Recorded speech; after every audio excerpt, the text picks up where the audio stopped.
এখন পর্যন্ত মানুষের হাতে বানানো সবচেয়ে উঁচু ভবনের নাম যদি আমি আপনাকে বলতে বলি তাহলে আপনি বলবেন বুর্জ খালিফার কথা, এবং আপনি হয়তোবা অধীর আগ্রহে বসে আছেন এটা দেখার জন্য যে বুর্জ খালিফার পর আরও কত উঁচু ভবন বানানো হবে। এবং মানুষের এই এত এত উঁচু উঁচু ভবন বানানো দেখে আপনার একটু অবাক লাগে না, কারণ এখন আমাদের কাছে আছে অ্যাডভান্স টেকনোলজি। কিন্তু আমি যদি আপনাকে 4,500 বছর আগে বানানো পিরামিডের কথা বলি, এবং আমি যদি বলি সেই সময়কার মানুষের হাতে বানানো সবচেয়ে উঁচু মনুমেন্ট, আপনি গভীর চিন্তায় পড়ে যাবেন। এত এত ডকুমেন্টারি বানানো হয়েছে, এত এত স্টাডি করা হয়েছে, গবেষণা করা হয়েছে পিরামিড রহস্যের প্রায় সবটুকুই উদ্ঘাটন করা হয়ে গিয়েছে। তারপরও মানুষ এখনও পিরামিড নিয়ে নতুন করে আবার অবাক হয়। মানুষ পছন্দ করে পিরামিড নিয়ে অবাক হতে। পিরামিডই হচ্ছে এমন একটা রহস্য যেটা মানুষ চায় না যে পুরোপুরি সলভ হয়ে যাক, কিন্তু মানুষ সারা জীবন ধরে চেষ্টা করে যেতে চায় সলভ করার জন্য। আজকের ভিডিওতে আমরা পিরামিডের গল্প শুনবো, চলেন শুরু করা যাক।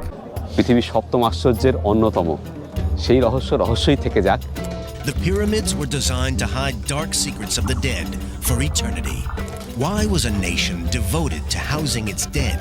Who were the men who hauled billions of tons of stone? The Great Pyramid of Giza. Now, science is beating down the pyramid's defenses and revealing the truth. আমরা সবাই পরকালে বিশ্বাস করি অ্যাকর্ডিং টু ইসলাম, এবং প্রায় প্রত্যেকটা ধর্মের মানুষই পরকালে বিশ্বাসী। এনশিয়েন্ট ইজিপশিয়ানরাও কঠিনভাবে বিশ্বাস করতো পরকালে। আমি যদি আপনাকে জিজ্ঞেস করি যে এনশিয়েন্ট ইজিপশিয়ানদের ধর্ম কী ছিল, আপনাদের ভিতরে 99.99% মানুষ এটা বলতে পারবে না। আপনি হয়তোবা পিরামিড নিয়ে এর আগে অনেক ভিডিও দেখেছেন, কিন্তু এনশিয়েন্ট ইজিপশিয়ানদের ধর্ম নিয়ে অনেকেই কথা বলে না। এনশিয়েন্ট ইজিপশিয়ানরা পলিথেস্টিক রিলিজিয়নে বিশ্বাস করতো। পলিথেস্টিক মানে হচ্ছে বহু দেবদেবীতে বিশ্বাস করা। তারা বিশ্বাস করতো যে প্রকৃতির প্রত্যেকটা শক্তির জন্য আলাদা আলাদা এক একজন করে দেবদেবী আছে। যেমন হিন্দু ধর্মে 33 কোটি দেবদেবী, তাদের বিশ্বাস অনুযায়ী ভগবান আর দেবদেবী কিন্তু দুটো কিন্তু আলাদা। হিন্দু ধর্মের বিশ্বাস অনুযায়ী ভগবান হচ্ছে 3 জন, ব্রহ্মা বিষ্ণু শিব, আর দেবদেবী হচ্ছে 33 কোটি। বায়ুদেব, জলদেব, অগ্নিদেব, সূর্যের জন্য একজন দেব আছে, এরকম 33 কোটি। বাট 33 কোটি মানে যে 33 কোটি তা না, 33 কোটি মানে এখানে বহু সংখ্যক বুঝিয়েছে। প্রাচীন মিশরীয়দের সময়কে বলা হয় প্রি আব্রাহামিক রিলিজিয়ন, ইব্রাহিম আলাইহিস সালাম আসার আগে। তো ধর্ম বিশারদরা এই জন্য এই ধর্মটাকে প্রি আব্রাহামিক রিলিজিয়নও বলে, বাট অফিসিয়াল নাম হচ্ছে কেমেটিক রিলিজিয়ন। কেমেটিক বা কেমেটিজম শব্দটা আসছে কেমের শব্দ থেকে। এখন তো আমরা ওই দেশটার নাম বলি মিশর কিংবা ইজিপ্ট। প্রাচীন মিশরীয়রা তারা তাদের দেশের নাম বলতো কেমেট, যার অর্থ হচ্ছে কালো মাটি। প্রাচীন মিশরে তারা মনে করতো যে মৃত্যু মানেই শেষ না। আপনারা জানেন যে ফারাও বলা হয় প্রাচীন মিশরের রাজাদেরকে। ফারাও যখন মারা যায় তখন তাদের দেহ মরে ঠিকই, কিন্তু আত্মা মরে না। তাদের বিশ্বাস ছিল যে আমাদের রাজা হলো সাধারণ মানুষ এবং দেবতার ভেতরে একটা সেতু। ফারাও মারা যাওয়ার পর সাধারণ মানুষ এবং দেবতার ভেতরে একটা সংযোগ স্থাপন করে দেবে। তো মানুষ চিন্তা করলো যে আমাদের এমন কিছু একটা করা দরকার যাতে মৃত্যুর পর আমাদের রাজাদের দেহ যাতে শেষ না হয়ে যায়, কারণ মৃত্যুর পর আত্মা আবার দেহে ফিরে চলে আসে, যেরকমটা সন্ধে হলে মানুষ ঘরে ফিরে চলে আসে। তো দেহই যদি না থাকে তাহলে আত্মা ফিরবে কি করে দেহেতে? কারণ আত্মা ছাড়া দেহ আর দেহ ছাড়া আত্মা কোনোটাই আসলে কাজের না। তো রাজা মৃত্যুর পর আসলে আমাদের কোনো কাজেই আসবে না, মানুষ এবং দেবতার ভেতরে কখনো সংযোগ স্থাপন হবে না।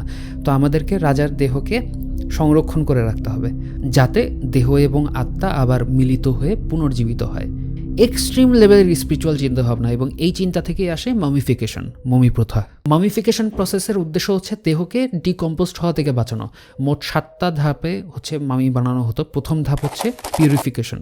দেহকে প্রথমে নীল নদের পানি দিয়ে ধোয়া হতো, তারপর তেল এবং পবিত্র গাছের রস মাখানো হতো। Step 2, removal of internal organs. দেহের ভেতরে যত ভাইটাল অর্গান আছে সেগুলো বের করে ফেলা হতো। যেমন নাকের ছিদ্র দিয়ে বিশেষ হুক দিয়ে খুলির ভেতর থেকে ব্রেন টেনে বের করা হতো, এবং পেটের বাম পাশে কেটে লিভার, লাংস, ইন্টেস্টাইন বের করে ফেলা হতো। শুধুমাত্র হার্ট রেখে দেওয়া হতো। এই অর্গানগুলো শুকিয়ে 4টা ক্যানোপিক জারে 4 দেবতার নামে রাখা হতো। আপনি যদি 1999 সালের দ্য মামি মুভিটা দেখে থাকেন তাহলে আপনি বুঝবেন ওই 4টা ক্যানোপিক জার অনেক ইম্পর্টেন্ট পার্ট ছিল এই মুভিতে। Step 3, desiccation. এই স্টেপে ন্যাট্রন নামে একটা প্রাকৃতিক লিকুইডে বডিকে 40 দিন চুবিয়ে রাখা হতো। সোডিয়াম কার্বনেট, সোডিয়াম বাইকার্বনেট এবং লবণে মিশ্রিত একটা প্রাকৃতিক লিকুইড, যেটা বডি থেকে সম্পূর্ণ আর্দ্রতা শুষে নিয়ে বডিকে পুরোটা শুকিয়ে ফেলতো। এইভাবে বডি শুকিয়ে রাখাটাই হচ্ছে মূল রহস্য ছিল মমি প্রক্রিয়ার। Step 4, anointing with oils and resins. 40 দিন পর পাইন রেজিন, মৌমাছির মোম এবং একটা ন্যাচারাল অয়েল দিয়ে পুরো বডিকে কোট করা হতো। Step 5, wrapping the body. এরপর সবচেয়ে গুরুত্বপূর্ণ একটা ধাপ, পুরো বডিকে লিলেন কাপড় দিয়ে মোড়ানো হতো, আপনি মুভিতে দেখছেন। Step 6, final ceremony, the opening of the mouth. এই রীতিতে পুরোহিতরা ফারাওয়ের মুখে একটা বিশেষ যন্ত্র স্পর্শ করাতেন যাতে মৃত আত্মা আবার কথা বলতে ও শ্বাস নিতে পারে। এভাবে দেহকে পরজীবনের জন্য জীবন্ত বলে ঘোষণা করা হতো। Final step, burial in tomb or pyramid.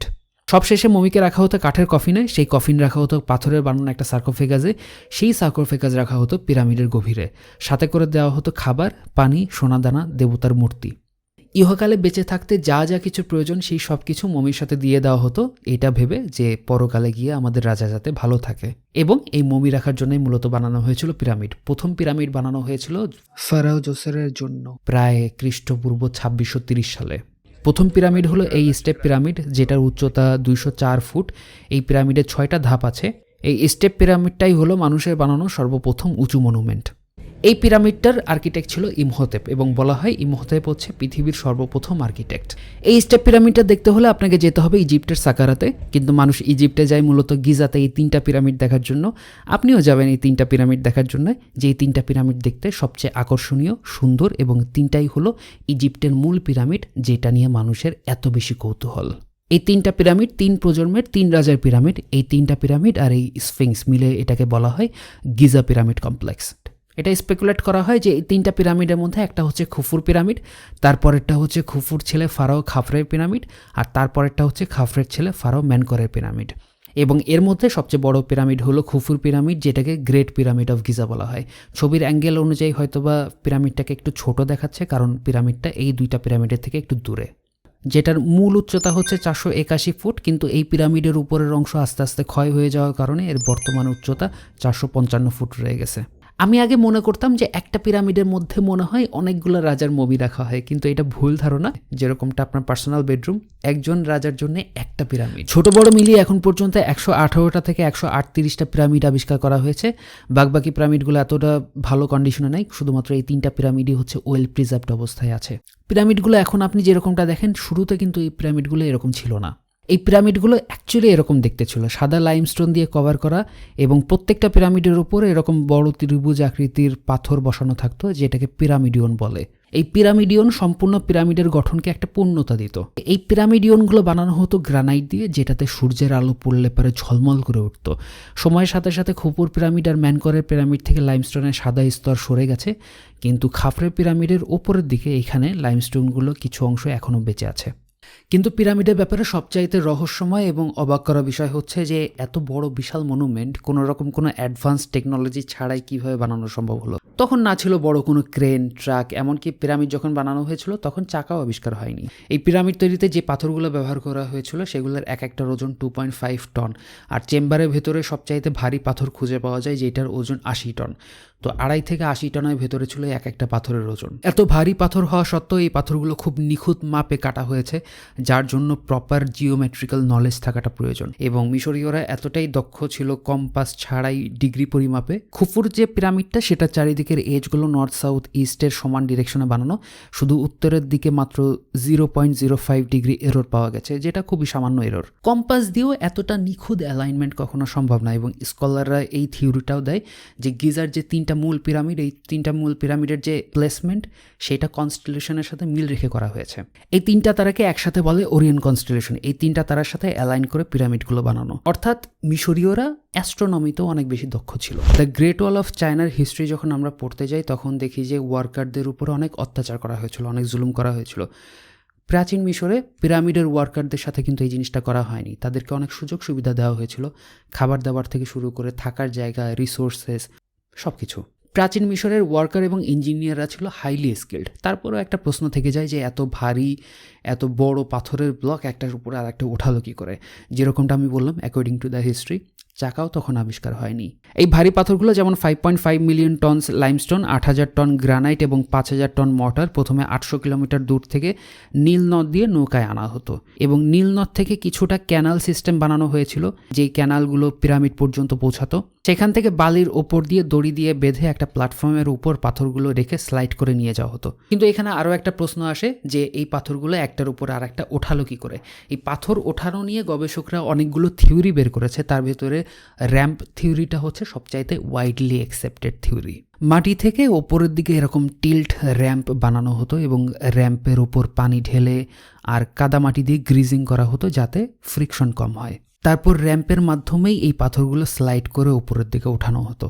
Ancient ইজিপশিয়ানরা ভারী কোনো জিনিস যে এরকম স্লাইডিং পদ্ধতিতে বহন করে নিয়ে যেত, গবেষকরা এটা ধারণা পায় এনশিয়েন্ট ইজিপশিয়ানের এই পেন্টিংটা থেকে। এই পেন্টিংয়ে দেখা যাচ্ছে অনেকগুলো শ্রমিক একটা বিশাল মূর্তিকে বালির উপর স্লাইড করে নিয়ে যাচ্ছে এবং সামনে একজন মানুষ দাঁড়িয়ে বালির উপর পানি ঢালছে যাতে ভেজা বালির সাথে ফ্রিকশন কম হয় এবং গ্রিজিংয়ের কাজ করে। কিন্তু এই সব কিছুই স্কলারদের দেয়া একটা থিওরি মানে হচ্ছে এটা সত্যি হতেও পারে নাও হতে পারে। অ্যাকচুয়ালি পিরামিড আসলে কিভাবে বানানো হয়েছিল, এত ভারী ভারী পাথর একটার উপর আর একটা কীভাবে ওঠানো হলো, এই জিনিসগুলো আসলে এখন পর্যন্ত একটা রহস্য। খুব অদ্ভুত একটা থিওরি প্রচলিত আছে পিরামিড নিয়ে, যে পিরামিড মনে হয় এলিয়েনরা এসে বানাই দিয়ে গেছে, অনেকে এটা মনে করে। মানুষ এরকম অদ্ভুত ফালতু থিওরি তখনই দেওয়ার সুযোগ পায় যখন ইতিহাসের পাকাপোক্ত কোনো এভিডেন্স হাতে থাকে না এবং ব্যাপারগুলোকে খামাখা নাটকীয় এবং রোমাঞ্চকর বানানোর জন্য করা হয়। আমি আমার মোনালিসার ভিডিওতে আমি বলেছিলাম যে কন্টেন্টকে বেশি অতিরিক্ত নাটকীয় করতে গিয়ে বলা হয় যে মোনালিসার পেন্টিংয়ে হিডেন মেসেজ আছে, অ্যানাটমিক রেখা, হ্যানা ত্যানা অনেক কিছু লুকানো আছে। এসব আসলে কিছুই না। মানুষ জাস্ট না জানার ব্যর্থতাকে এড়ানোর জন্য কোনো না কোনো অদ্ভুত এক্সপ্লেনেশন বের করার চেষ্টা করে। প্রায় 23 লাখ পাথরের ব্লক ব্যবহার করা হয়েছে গ্রেট পিরামিড বানাতে। এস্টিমেট করা হয় গ্রেট পিরামিডের টোটাল ওজন 60 লক্ষ টন। 20,000 থেকে 30,000 শ্রমিক কাজ করেছিল এবং 20 থেকে 30 বছর সময় লাগে এই প্রজেক্ট কমপ্লিট করতে। আমি যদি তাজমহলের সাথে কম্পেয়ার করি তাহলে তাজমহল বানাতেও 20,000 শ্রমিক এবং 20 বছর সময় লেগেছিল টোটাল প্রজেক্ট কমপ্লিট করতে। কিন্তু তাজমহল থেকে গ্রেট পিরামিডের কনস্ট্রাকশন নিঃসন্দেহে অনেক ভারী কনস্ট্রাকশন। সেই তুলনায় গ্রেট পিরামিড হয়তো অনেক কম সময়ের ভিতরে বানানো হয়েছিল। এখন প্রশ্ন হলো 4,500 বছর আগের ইতিহাস আমরা জানতে পারলাম কি করে? মেসোপটেমিয়া এবং এনশিয়েন্ট ইজিপশিয়ান এরাই ছিল সর্বপ্রথম যারা কোনো কিছু লিখে রাখার পদ্ধতি আবিষ্কার করে। এনশিয়েন্ট ইজিপশিয়ানদের ভাষা ছিল হায়ারোগ্লিফিক্স, আপনারা সবাই জানেন, ছবি এবং চিহ্নের মাধ্যমে কোনো কিছু লিখে রাখা বা প্রকাশ করা। এবং ইজিপশিয়ানরাই হচ্ছে পৃথিবীর প্রথম পেপার আবিষ্কার করে। কিন্তু মিশরীয়দের পেপার ছিল একদমই আলাদা, সেটাকে বলা হতো প্যাপিরাস। প্যাপিরাস ছিল প্রাচীন মিশরীয়দের অন্যতম ইনভেনশন। প্যাপিরাস বানানোর প্রসেসটা বেশি ইন্টারেস্টিং। প্যাপিরাস বানানো হয় প্যাপিরাস প্লান্ট থেকে। আপনারা দেখতে পাচ্ছেন খুব চিকন হয় এই প্লান্টগুলো। প্রথমে প্যাপিরাস গাছের আউটার লেয়ার তুলে ফেলা হতো, ভেতরে যে সাদা অংশটা এটা দিয়ে প্যাপিরাস বানানো হতো। প্রথমে এই ভেতরের অংশগুলো স্লাইস করে কাটা হতো, তারপর সেটা ম্যালেট দিয়ে পিটিয়ে এবং রোলারের মাধ্যমে রোল করে সেটাকে চ্যাপ্টা বানানো হয়। তারপরে এই স্লাইসগুলোকে পানিতে চুবিয়ে রাখা হতো 6 দিনের জন্য। 6 দিন পর সেগুলোকে বের করে একটার উপর একটা এভাবে অ্যাসেম্বল করে একটা কাপড় দিয়ে ঢেকে ভারী কোনো জিনিস দিয়ে আরও 6 দিন রাখা হতো। তারপর সেটাকে রোদে শুকিয়ে এরকম একটা পেপারের মতো তৈরি হতো। এই প্যাপিরাসে তারা হায়ারোগ্লিফসের মাধ্যমে তাদের ইতিহাস, তাদের কাজের ধরন, মন্ত্র এই সব কিছু লিপিবদ্ধ করে রাখতো, যেটা অনেক বড় একটা ভূমিকা পালন করে তাদের ইতিহাসকে সংরক্ষিত করে রাখতে। কিন্তু এই হায়ারোগ্লিফসের মূল ভাষা থেকে আমাদের বোধগম্যের উদ্দেশ্যে ট্রান্সলেট করাটা ছিল একদম অসম্ভব একটা কাজ, কারণ কেউ জানে না যে এই ভাষাটা আসলে পড়তে হয় কি করে।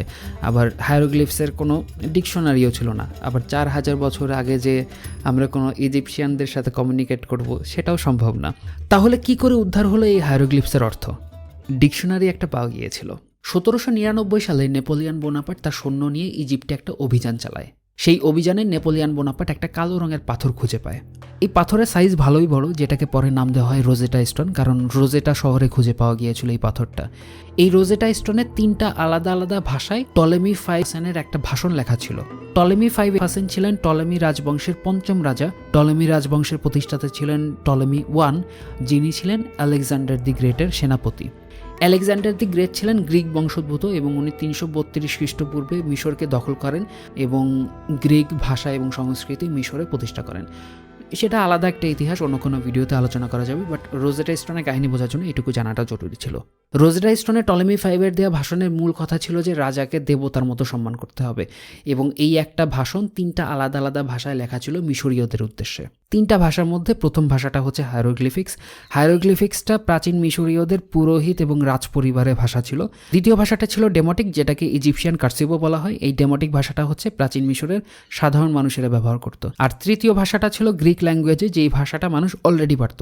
এই ভাষাটাই হায়ারোগ্লিফিক্সের ডিকশনারি হিসেবে কাজ করে। মনে করেন আপনার কাছে একটা কাগজে একই গল্প 2টা আলাদা আলাদা ভাষাতে লেখা, একটা হিন্দি ভাষা আর একটা সংস্কৃত ভাষা। আপনি হিন্দি ভাষা অলরেডি পারেন, তো আপনি হিন্দি পড়ে পড়ে হিন্দির সাথে মিলিয়ে বোঝার চেষ্টা করছেন যে সংস্কৃতিতে এখানে কি লেখা আছে। সেম একই পদ্ধতিতে হায়ারোগ্লিফিক্সের অর্থ উদ্ধার করা হয়। জিন ফ্রান্কোয়েস চ্যাম্পিলিয়ন এই লোকটা 23 বছর গবেষণা করে গ্রিক ভাষার সাথে মিলিয়ে হায়ারোগ্লিফিক্সকে ট্রান্সলেট করে এবং প্রমাণ করে হায়ারোগ্লিফিক্স শুধুমাত্র ছবি না, এটা একটা পূর্ণাঙ্গ ভাষা।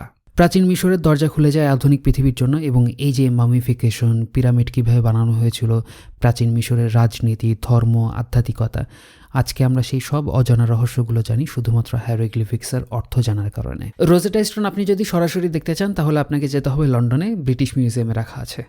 এর আগে প্রাচীন গ্রিক যুগে আনুমানিক 2য় খ্রিস্টপূর্বের সময় প্রথমবার 7 ওয়ান্ডার্স অ্যানাউন্স করা হয়েছিল, এবং সেখানে the great pyramid of Giza number 1-এ ছিল, এবং তখন থেকে এখন পর্যন্ত গ্রেট পিরামিড অফ গিজাকে আলাদাভাবে ওয়ান্ডার্স হিসেবে কনসিডার করা হয়। এই ভিডিওটা যদি ইনফরমেটিভ লাগে তাহলে প্লিজ একটা লাইক করবেন, এবং এই ভিডিওটা অ্যাটলিস্ট একজন মানুষের সাথে হলে শেয়ার করবেন। দেখা হবে পরের ভিডিওতে।